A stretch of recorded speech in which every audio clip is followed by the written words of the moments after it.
Hi guys, James at Rampant Lion Reviews again for you today with another beer review. For this one, we are going to stick to Sweden, and we're also going to stick to my home county of Skåne here in the very south of the country. So we're returning to a brewery that has featured on the channel many times before. These guys are known mainly, I would say, for their different kinds of IPAs and also their lagers. And the one that we're going to have a look at today is one of their latest releases through Systembolaget here in Sweden, and it is supposed to be pretty nice. It's also a style that I know these guys can do very well, so needless to say, I'm quite curious to see what this one is going to have in store for us. So hopefully it's another good beer, hopefully it makes for an interesting review, and as always, I hope that you guys enjoy my take on this one as well. So yeah, for this review then, we are going to head to Malmö, a little bit to the south of me here in Lund, and we're going to have a look at another beer from Hylia Bryggeri.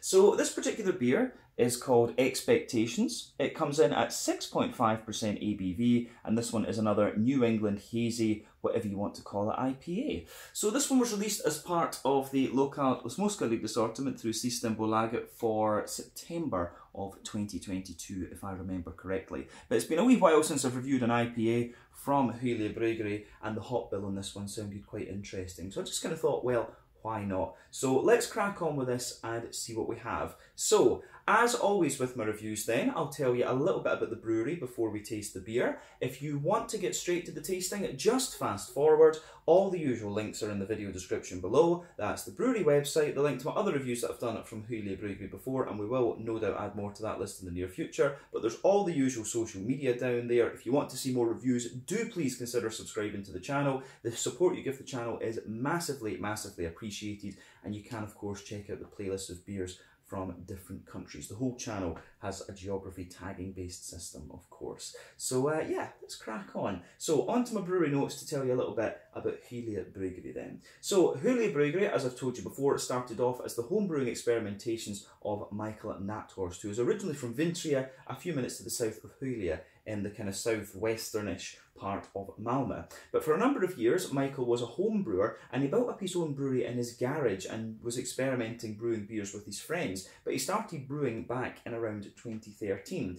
But he worked for a number of years in the plumbing industry, and for a period of time he was working 4 days a week as a plumber and then 1 day with the brewery. But he was also good friends, or is good friends, with Torsten Ekne, who is the original owner of the Beer Ditch bar in Malmö. And when Beer Ditch began, Michael decided at this point to turn his garage brewery into a proper company. So he registered Hylia Bryggeri in 2015 officially with the authorities. But since then they've continued to grow. These days Michael is joined at the brewery by Erik Frithiof, who is a partner in the company and also deals with the sales and marketing. He's also one of the founders of the Great Swedish Beer Festival. But later on in 2019, the brewery joined forces with Psychopipes and Limhamns Bryggeri to form a new company that owned a brewery building together, and they brewed their beer there together for a couple of months. But they had a 1,000 litre brew kit, but unfortunately this arrangement didn't work out, and so Hylia Bryggeri moved out and went into a farm down in Vintria, where I believe they had brewed a little bit before. But throughout 2020, they were contract brewing a number of their beers, and they just invested in a new premises recently in Malmö, very close to the central railway station. It's equipped with a 2,000 litre brew kit, and they also recruited Johan Lagerkrantz as their head brewer, who had spent the 5 previous years in New Zealand. The brewery is called Stormgatan, after the street that it's based on, and they opened up a tap room soon after the brewery was up and running, and I do recommend you go and check it out. You certainly can check out my out and about video that I filmed there maybe a year or two ago now. Actually, doesn't seem like that long since I filmed it, but yeah, still like that. But yeah, they do have a little kind of lunch restaurant that they open up these days as well, from what I understand. And as of October 2022, when I'm filming this review for you, these guys have produced around 115 different kinds of beer. So yeah, like I said, mainly known for the different kinds of lagers and IPAs. Two of the beers that you really need to try from this brewery if you get the chance would be the Hylipan, which is an old school West Coast IPA, and the Skånes Lager, which I really enjoyed. So yeah, I think this one should be quite good as well. But that's everything you really need to know about Hylia Bryggeri for the moment. If you want to learn more, you can check out my older reviews, you can go and have a look at their website and their social media to keep up to date with what's going on, and you can of course check out their Untapped page to learn a lot about their different beers. But yeah, let's crack on and see what this beer in particular is going to have in store for us. So as I said earlier, this one is a 6.5% New England Hazy, whatever you want to call it, IPA, and this one is hopped with Citra, Mosaic and Strata. So all of these hops, as we know, are American. They all sit around the kind of 14% mark when it comes to alpha acid. Citra in a New England IPA is going to give you a lovely kind of big juicy mango, a little bit of grapefruit and passion fruit maybe, but also some kind of lemon limey qualities. Whereas Mosaic is going to give you that nice big juicy tangerine note. Strata is going to give you quite a big kind of pink grapefruity character from what I remember. Strata's got a good little bit of zip to it actually. But yeah, I think that's everything we need to say about this. I'll let you have a little quick look at the artwork before we open this one up. I believe I paid 40 Swedish kroner for this one, which is about €4, somewhere in the region of £3.50 sterling, maybe $4.50 American. There you can see the Hyllie Brewery symbol with the famous water tower that you'll see from the train. This one is one of these little 330 milliliter Red Bull type cans. And I don't know why usually Hyllie would release their darker beers in these cans, but you know, I don't know why they've released an IPA in a 330 rather than a 440 this time. I was a bit disappointed with that side of it, but yeah, we don't complain about the volume so much, we'll just have a little look at the beer instead. But yeah, plain silver top on this one, expectations, hazy IPA, New England, whatever you want to call it. Let's crack it open and see what we have. So, let's do this. Should be quite nice. I can smell it already. It does smell very good. I've got a few IPAs to work through before my October beers come along. So yeah, a few of these nice IPAs to work our way through at the moment. So yeah, anyway, as you can see, we did get a bit of an aggressive pour out of that. So we've got a considerable bit of head on this beer. So you can see that this one's poured with about 1.5 fingers of a frothy, I would say kind of cream coloured head. It's nice and foamy toward the bottom, but you've got bigger bubbles a little bit on top of that.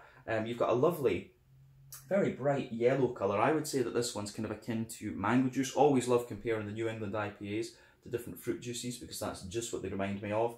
But yeah, remember the colour of your beer depends on 1, the type of malts that you use. This goes a long way to determining your EBC rating. 2, length of your wort ball is also going to play a role because the longer you boil the wort, the more the sugar's caramelised, thus you get a darker colour of beer. Any barrel aging that you do or any adjuncts that you put in will also affect the colour, but normally when it comes to New England IPAs, you don't have to care about that so much. But yeah, lovely kind of bright mango juice colour, this one. 1 or 2 big bubbles sticking toward the side of the glass, a few little ones going up toward the bottom of the head there, but I mean, overall, it does look very, very nice. Yeah, I like it. So, on the kind of hazy side of this thing, it's actually it's got a fair bit of opacity for a 6.5%er in fairness. And remember, the level of haze in these beers is to do with the oat content, wheat content, and the yeast that you use. It's not always the case that as you go further up the scale, there's more oat and wheat, so you get more haziness. It can vary from brewery to brewery and even beer to beer within the brewery. So yeah, but in terms of the appearance you'd expect of a New England hazy, there's nothing particularly surprising about this one. So I think we should crack on and have a wee look at the aroma of this beer then. So let's do it. Yeah, definitely nothing untoward with the appearance of this beer. But aroma-wise, I'm going to say it's quite interesting. So I should point out as well at this point, this beer is in the region of like 5-6 weeks old. We should make sure we say that actually. So we're not reviewing it at its freshest, but it will still be in very good condition, I would think. And yeah, the aroma, this one is quite nice. First impression of it is that it actually comes across as a little bit more of a kind of, it's got a little bit more green quality to it, but it's also got a kind of thicker smelling malt base, which I find really interesting, to be honest with you. So you've got that nice big thick malt base to the beer, but you also have a bit more greenness, and you've also got some of the zippiness to the fruits, which I think is probably due to the strata. I do apologise for the light going back and forth in this video. It's quite cloudy outside, so sometimes we're getting nice light, sometimes we're not. It's up and down. But yeah, aroma-wise, this one is very nice. So let's break it down for you a wee bit more. So I will say there's nothing kind of unusual about this aroma. It's quite similar to what we've had from Hyllie Brewery previously and within this style category. But yeah, backbone of the beer, for me, you do get a little bit of that kind of fresh white bready bread crust, you can smell there's quite a dense white bready note in this one. My impression of the aroma is that this beer is maybe a little bit more wheaty leaning, because you can feel that it's got this really dense white bread. As I've said to you before, when it comes to hazy IPAs, I think there's 6 directions you can go. Some of them can be sort of farmhousey and yeasty, rye leaning and grainy, wheaty and bitey, oaty creamy, barley malt bready, or they can be a little bit kind of sweet and things. And quite often these beers will display a number of those 6 characteristics that I've just mentioned. And this one for me actually smells as if it's quite wheaty. So yeah, you've got that bread crust in the backbone, then you smell that big dense kind of thick white bread. Nearly said that big dick white bread, but there you go. So yeah, you have that at the back of the nose. There's definitely a little bit of wheaty bitiness to this one, and the more that your nose adjusts to this beer, you start to get a little bit of the oaty notes out of this. And as I've always said, oats are a good indicator of how old your New England IPA is. This one still has quite a lot of the creaminess, but you can feel, or you can smell, sorry, that it's starting to show, the oats are starting to show a little bit of their drier side at the moment. So that's worth bearing in mind as well with this one. So yeah, this is quite interesting. There's a little bit of that kind of, I think there's Golden Promise in this, because you can smell a little bit of that kind of Werther's original butter candy type thing, but there's also a little bit of a kind of McVitie's digestive biscuity note. That kind of mixes in with the oaty notes of the beer, and as I say, you've got this big, dense, white bready character sitting underneath it. So yeah, the way that this beer goes together is very, very nice. Yeah.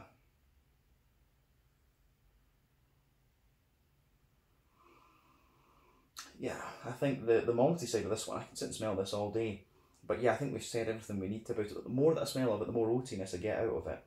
In terms of the hoppy side of the beer then, the green component, there's definitely that wee bit of earthiness that you always expect from Mosaic. But further forward from that, you're getting quite a bright floral character. And I would probably put that down more to the Strata. Remember, the Strata's always got this very bright floral note to it, and at the front of the nose there is a good little bit of zesty grassiness in there. Citra, of course, will contribute to those two latter qualities that we mentioned there, but I think Strata is probably the one that's making the floral notes in this beer quite as big and bright as they are.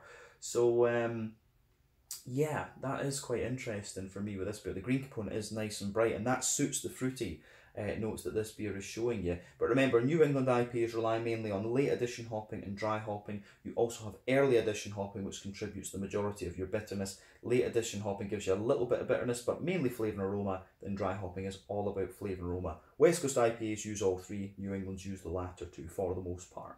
So yeah, that's something we need to keep in mind with this. So I wonder, I think this beer, you can tell from the aroma as well, the green character isn't so deep, it's more bright, and that tells you it's mainly late addition. And it tells you that it's mainly late addition and dry hopping in this one. But the fruity side of the beer is really quite nice. You've got a lovely bit of that bright pink grapefruit that you expect from Strata. You can get that right away in this beer. Underneath that, though, you get some of the juicy mango. And what I would say is when you put Citra and Strata together, quite often you get this really bright mango, and that's really, really apparent in this particular beer, which I do like as well, needless to say. But yeah, aroma-wise, this one I think goes together pretty damn well. So,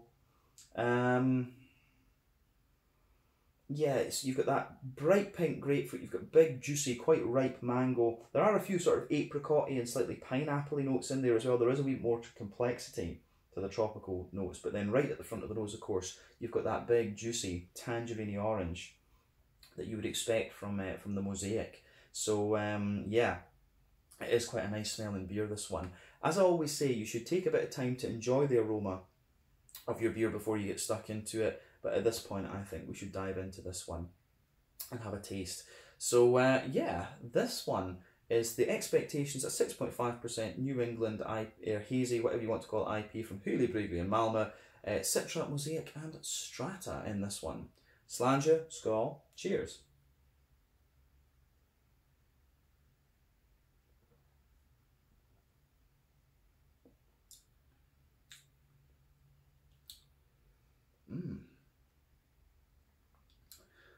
That's pretty damn solid, actually.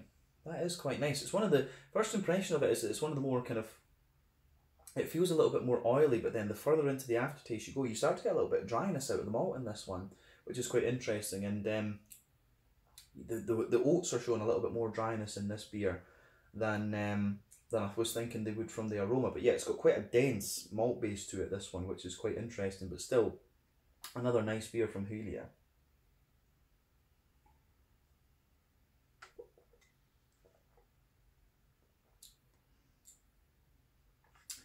Is it the best kind of New England hazy I've had from them? I'm really not sure. It's been a while since I've had this style from them, but as I say, it's a very solid beer, this, and to be honest, these days there are so many New England hazies out there, out there on the market, that it's kind of difficult to get blown away with this style these days, to be honest with you. But as I say, it's a solid beer. I don't want to knock it at all.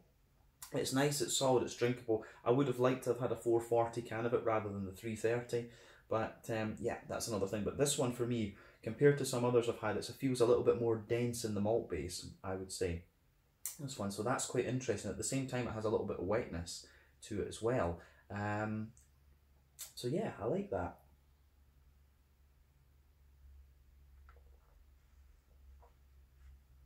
Let's break it down though and describe it a little bit more kind of in depth.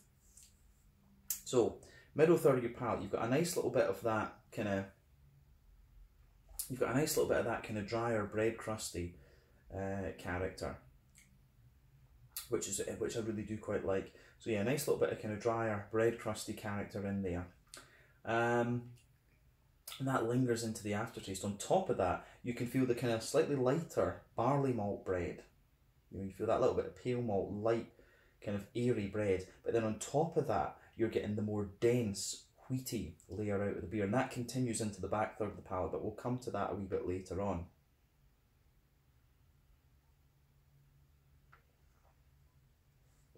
So, yeah, definitely got a little bit of that more kind of dense, wheaty, bready character in there. And then on top of that, you can feel the oats. If you go down the middle line of your palate, you can feel there's a little bit of that almost kind of porridgey, oaty sort of thing coming out of this beer, which again is quite nice. And as you move out toward the edges of the palate, you start to get the drier side of the oats as well.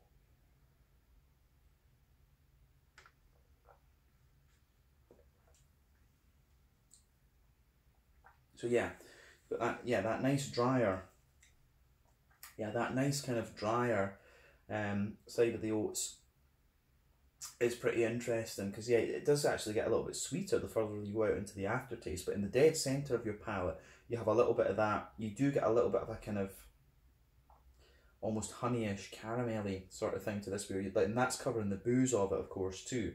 But yeah, you go into the dead centre of your palate, a wee bit of honey and caramel, a little bit of a, a little bit of a more, I would say, yeah, you do definitely get a little bit of that more biscuity note as you move out toward the edges of the palate too. So yeah, a little bit of a more dense Werther's Original, almost like the caramelly note, a little bit of a more McVitie's Digestive Biscuit thing as you go further out toward the edge of the palate too. So yeah, that's quite interesting.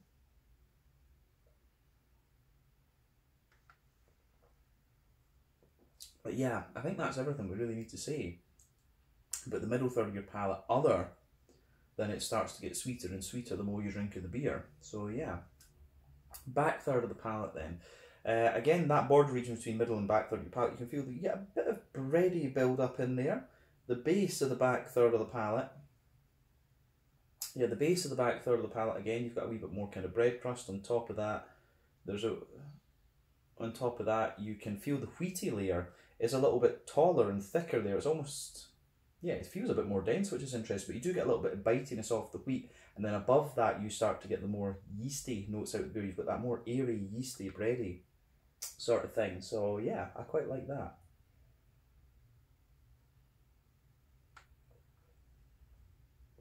Yeah, so definitely a wee bit of a more kind of airy, yeasty sort of thing coming above, like coming out above that big dense wheaty layer on the back of your tongue. So yeah, back third of the palate, you can feel the flavour is a lot taller, and then it condenses down quite a lot as you go into the middle third of your tongue. But the malty side of this beer is quite nice. But Healy have always been quite decent with their malt bases, I have to say that. Let's move on to the hoppy side of the beer then. In the back corners of the palate, there's definitely a little bit of a kind of earthy note there, and again, that's going to be due to your the presence of Mosaic. Mosaic always gives you that wee bit of earthiness. And as you come further forward, it gets more and more kind of floral, if you like, and the floral notes kind of almost peak as you reach the kind of front corners of the palate, and you almost get just a little bit of spiciness out of the beer.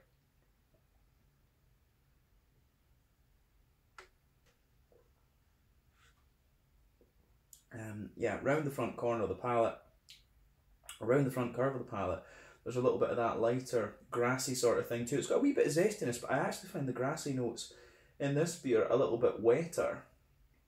They're a little bit wetter and more. Yeah, they're a little bit wetter and a wee bit more. Not zesty. They're just not quite as zesty as I was expecting from the aroma, to be honest with you. So that's quite interesting. I think front third of the palate is front third of the palate is a little bit more I would say it's interesting because you've almost got the base layer of the front third of the palate, you've got a little bit of the white bread, but then you've got more of the oaty notes in there. Then on top of that you get the nice oily bubble where the fruity juicy esters roll their way out of the beer.